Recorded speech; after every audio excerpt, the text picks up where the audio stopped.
మీరు ఎవరి ఫ్యాన్ అయినా సరే మీరు ఆ ఫ్యాన్ వాళ్ళు మర్చిపోతారు, ఈయన మొత్తం ఫ్యాన్ చేస్తారు. ఆ లెవెల్లో 90 సెకండ్స్ అయితే పడింది. అండ్ మెయిన్ పాజిటివ్ అంటే ఆయన స్క్రీన్ ప్రెజెన్స్, ఆయన ఎలివేషన్స్ అయినా లేదంటే యాక్షన్ బ్లాక్స్ అయినా సరే ఎక్స్ట్రాడనరీ వచ్చని చెప్పుకోవచ్చు.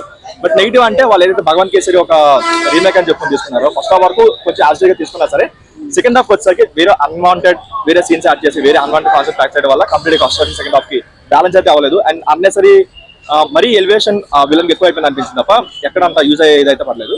బట్ ఓవరాల్ గా మాత్రం లాస్ట్ టైం ఆయన చూసి స్క్రీన్ మీద చూసి ఎంజాయ్ చేయడానికి వస్తే మాత్రం పిచ్చి ఎంజాయ్ చేస్తారు. బట్ ఒక ప్రాపర్ సినిమా ఎక్స్పెక్ట్ చేస్తే మాత్రం డిసప్పాయింట్ అవ్వచ్చు. బట్ ఆయన కూడా ఒక లాస్ట్ మూవీగా ఇంకొంచెం మంచి మూవీ పడాల్సింది. అట్లీస్ట్ భగవంత్ కేసరి బాగున్నా సరే, యాసిడ్గా తీసుకున్నా సరే ఇంకా బ్లాక్ బస్టర్ అయ్యేది.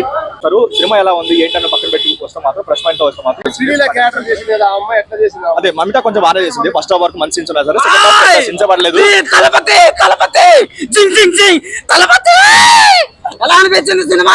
నువ్వు ఎవరి ఫ్యాన్ అయినా సరే తలపతి ఫ్యాన్ చేయాల్సిందే, ఆ లెవెల్లో ఉంది అంతే.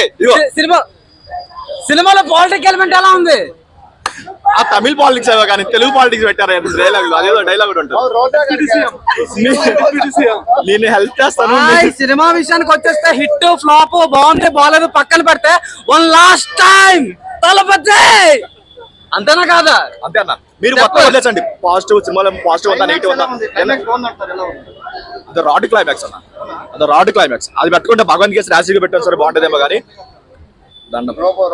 ఏదైతే వన్ లాస్ట్ టైం ఒక డాన్స్ అన్నారు ఆ 90 సెకండ్స్ అసలు పీక్స్ అని చెప్పుకోవచ్చు.